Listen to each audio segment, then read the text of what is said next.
Madalas daw po ay nakakaligtaan ng tao na ang ganda ng mga bagay dito sa mundo ay sumasalamin lamang sa kagandahan ng Diyos na lumikha sa kanila.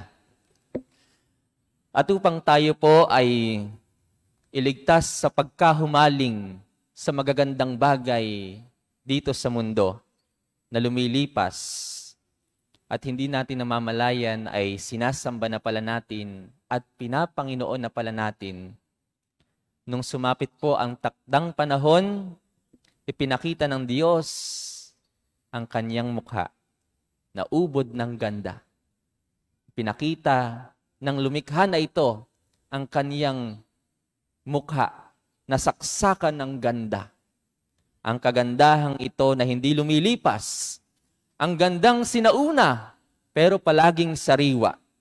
Ang kagandahang ito ng mukha ng Diyos ay nakita natin sa mukha ni Kristo.